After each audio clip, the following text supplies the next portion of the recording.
සුබෝදෑසනක් යේසුස් ක්‍රිස්තුස් වහන්සේගේ නාමයෙන් අද දවසේත් මම ඔබට ආශිර්වාද ගෙනෙන අතර උන්වහන්සේ යහපත් සුන්දර දවසක් ආරම්භ කරන්න ඔබටත් මටත් උන්වහන්සේ දුන්නා වූ මහත් කරුණාවත් අනුග්‍රහ නිසා අපි දෙවියන් වහන්සේ ප්‍රශංසා කරන අතර හොඳයි වෙනදා වගේම අද දවසේත් දෙවියන් වහන්සේගේ වචනේ යම් කාරණාවක් බලලා අපේ ආත්මය අපි ඇදහිල්ලෙන් ශක්තිමත් කරගමු.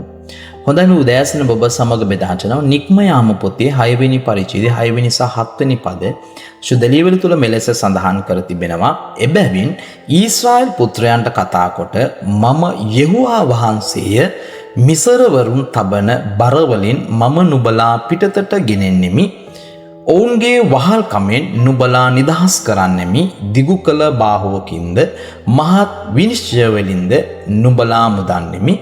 නුඹලා මාගේ සෙනග කොට පිළිගෙන නුඹලාට දෙවි කෙනෙක් වන්නෙමි. මෙසේ මම මිසරවරුන්ගේ බරවලින් නුඹලා පිටතට ගෙනෙන නුඹලාගේ දිවි වූ යෙහෝවා වහන්සේ බව නුඹලා දැනගන්නවුව. ආමේන්.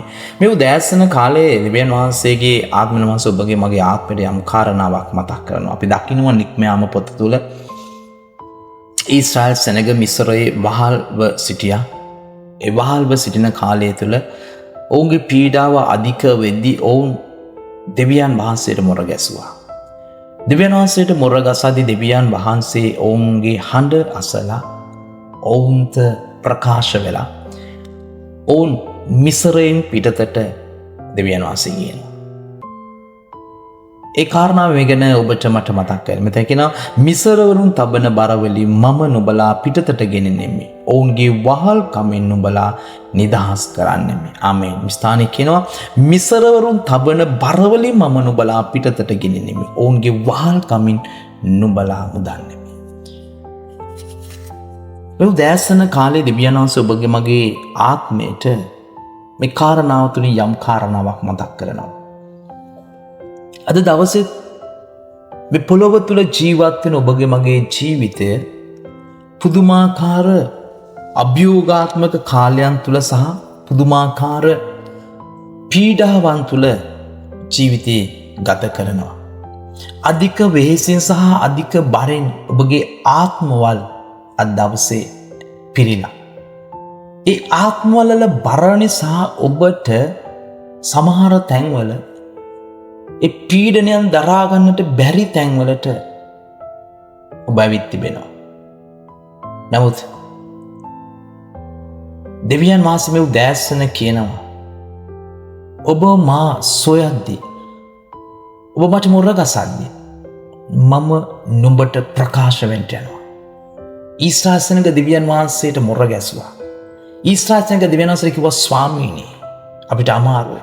අපිට වෙහෙසයි. මේ ජීවිතය දැන් ඇති වෙලා ස්වාමීනි. අනේ මේ වහල් කමින් අපිව ගලවන්න. මේ පීඩාවෙන් මේ වේදනෙන් අපිව ගලවන්න කියලා ඔවුන් මොර ගසද්දී දෙවියන් වහන්සේ ඔවුන්ට ප්‍රකාශව ඔවුන් ඒ ස්ථානෙ පිටතගෙන ආවා. එසේනම් මේ උදෑසන කාලේ දෙවියන් වහන්සේගේ දරුවන් ලෙස ඔබව මාව තෝරලා උන්වහන්සේ අද දවසේ ඔබගේ මගේ ජීවිතයේ මැදේ උන්වහන්සේ ප්‍රකාශ වන පිණිස උන්වහන්සේගේ බලවත් හස්තය දිගු කරමින් සිටිනවා. අද ඔබගේ ජීවිතේ වහල් කමින් ජීවිතේ ගත කරන ඇති විවිධ දේවල්ට වහල් වෙලා සමහර විවිධ පීඩාවන් නිසා අද දවසේ මිරිකලා ඔබ සිටිනවා ඇති. නමුත් දෙවියන් වහන්සේගේ වචනයට බලය තිබෙනවා. ඔබගේ පීඩාවෙන් ඔබ පිටතට ගෙනට.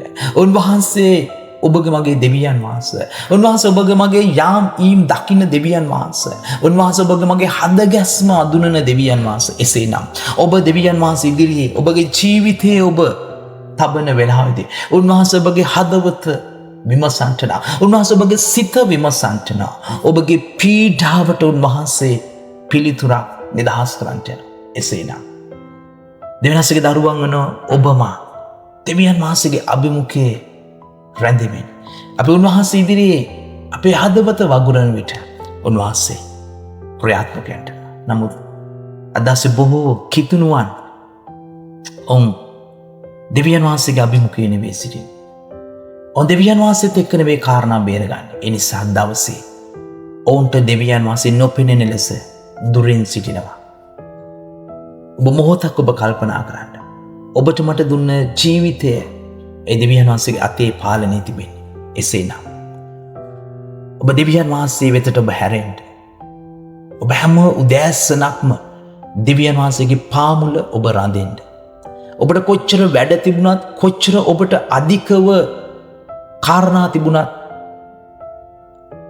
ඔබ උන්වහන්සේගේ අභිමුඛී ඔබ කාලයක් රැඳෙන්න. ඔබ කොච්චර වෙහෙසුණත්, ඔබ කොච්චර ඔබ ප්‍රශ්න වලින් පිටතට යන දැඟලුවත්, ඔබ උදේ ඉඳලා රෑ වෙනකන් වැඩ කරලා, රෑ ඉඳලා ආය උදේ වෙනකන් වැඩ කළා, ඔබ පැය 24 ඔබ වැඩ කරත් ඔබට බෑ ඔබගේ ප්‍රශ්න වලින් පිටතට. එච්චර ඔබගේ ප්‍රශ්න පැටලිලා තිබෙන නිසා ඔබට විසඳුමක් අවශ්‍යයි. ඔබට නිදහසක් අවශ්‍යයි. එසේනම් ඔබ දෙවියන් වහන්සේට ඔබගේ දවස ඔබ බාර ගන්න. ස්වාමීනි, මේ දවස මම ඔබට බාර කරනවා. මේ දවස, අද දවස ඔබගේ සලස්ම තුළ ගමන් කරන ශක්තිය දෙන්න. ස්වාමීනි, මේ පැටලලා තියෙන තැන් වලින් අපිව එළියට ගෙනෙන්න ස්වාමීනි. මේ අමාරු කාලයන් වලින් අපිව පිටතට ගෙනෙන්න ස්වාමීනි කියලා. ඔබ හැම දවසකම, හැම උදෑසනකම උන්වහන්සේගේ අභිමුඛයේ ඔබ දනගසමින්, උන්වහන්සේට ඔබගේ හදවත ඔබ වගුරවන විට දෙවියන් වහන්සේ ඔබගේ කාරණා වෙනස් කරන්නට යනවා. එසේනම් ඔබ අඳුන ගන්න. ඔබ දෙවියන් වහන්සේ ළඟ ඔබ නවතින්න. ඔබ මෙතෙක් ඔබ ප්‍රශ්නත් එක්ක ගමන් කරලා, හැබැයි ඔබ දෙවියන් වහන්සේට කාලයක් දුන්නේ නැහැ. ඔබ දෙවියන් වහන්සේ වෙනුවෙන් ඔබ මොර ගැස්සුවේ නැහැ. ඔබ මනුෂ්‍යන ඔබගේ ප්‍රශ්න කිව්වා. ඔබ තව කාට හරි කියලා ඔබ යාඥාවක් ගත්තා. නමුත් ඔබ වෙනුවෙන් දෙවියන් වහන්සේට කාලයක් දුන්නේ නැහැ. මේ උදෑසන දෙවන ඔබට කියන ඔබ වෙනුවෙන් කාලයක් දෙන්න. ඔබගේ ප්‍රශ්නය දෙවියන් වහන්සේට විසඳන්න පුළුවන්. මිසරව සිටියේ ඒ ඊශ්‍රායසනග ඇඬුවා, කෙඳුරුවා. ස්වාමීනි, දැන් අපිට අමාරුයි. දැන් අපිට ඔබගේ උපකාරයක් ඕන. දැන් ඔබ අපිව නිදහස් කරන්න ස්වාමීනි. ඔවුන් අඬද්දී ඔවුන්ගේ හදවත් වෙනස් දැකලා උන්වහන්සේ කියනවා, මං ආබ්‍රහම්ගේද, ඊසාකද, යාකෝබ්ගේද ඒ ගිවිසුම මතක් කළා මං ඔවුන්ට ප්‍රකාශ වුණා කියලා. එසේනම් මේ උදෑසන කාලේ ඒ දෙවියන් වහන්සේ ඔබම ඉදිරියේ ප්‍රකාශ වෙන්න යනවා. ඔබ දෙවියන් වහන්සේ ඉදිරියේ ඔබගේ හදවත තබලා ඔබ යාඥාවෙන් ඔබ ස්වාමීන් වහන්සේත් එක්ක කාලයක් ගෙවද්දී දෙවියන් වහන්සේ ඔබගේ රළු තැන් සමතලා කරලා, ඔබගේ පිත්තල දොරට කල්ලා, ඔබගේ යකඩ අගුල් කලවලා, ඔබ ඔය ස්ථාන වලින් පිටතට ගෙනලා දෙවියන් වහන්සේම ඔබ මැද සිටින බව ප්‍රකාශ වෙනවා. ස්වාමීනි, අපි ඔබට ස්තුති කියනවා මේ උදෑසන ඔබගේ වචනය තුල අපිව සන්නද්ධ නිසා, ඒ වචනය තුල අපිට කාලය ගෙවන්න ඔබ දෙනා කරුණාව නිසා අපි ඔබට ස්තුති කියන අතට ස්වාමීනි, අද දවසේ සිට අපි තීරණයක් ගන්න. අපි ඔබ සමග යාඥාවෙන් සෑම දවසක්ම ආරම්භ කරා ස්වාමීනි. අපි එකිනෙකට කරුණාව දෙන්න කියලා අපි ඉල්ලනවා. ජේසුස් ක්‍රිස්තුස් වහන්සේගේ බලවත් නාමයෙන්. ආමෙන්. දැන් දවසෙත් ඔබ විවිධ දේවට යන සූදානම් නැති රැකියාව, ව්‍යාපාර, කුෂි කර්මාන්තය එකුමකට දවස ඔබ යන්න සූදානම් ස්වාමීනි. මේ හැම කෙනෙක්ම ජීවිත ඔබට මාර කරන ආශිර්වාද වූ දවසක් කරන්න. ඔබ කරන සියල්ලදී ඔබ සිටින්න පියාණන්. ඒ වගේම ස්වාමීනි, යම් අය දවසේ අලුතෙන් ව්‍යාපාර, අලුතෙන් රැකියාවට අද යන්න සූදානම් නැති ස්වාමීනි, ඔවුන්ගේ හදවත් විමසන්න, ඔවුන්ට වහන්සේ ආශිර්වාද කරන. ඒ වගේම යම් කෙනෙක් ස්වන දවසේ ආර්ථිකයේ නිසා, යම් ණය ප්‍රශ්න නිසා පොරාල්ලමින් සිටිනවා. ඔබගේ නිවස් වල කැම නැතුව ඔවුන් දුක් විඳිනවා ස්වාමීනි. ඔබගේ සැපයීම, ඔබගේ ආශිර්වාදය ඒ නිවස් මත නිදහස් කරන, ජීවිත මත නිදහස් කරන්න කියලා අපේ පියාණන්. ස්වාමීනි, ඔබගේ කරුණාව දවස පුරාවට නිදහස් කරන්න. ස්වන අරගල සමග ගමන් කරන අයට ඔබගේ සමාදානය ඔවුන් මැද තබමින්, ඔවුන් රැකවත් කරමින් දවස පුරාට ඔබගේ ආශිර්වාදයෙන් පුරවන්න කියලා මම ඉල්ලනවා.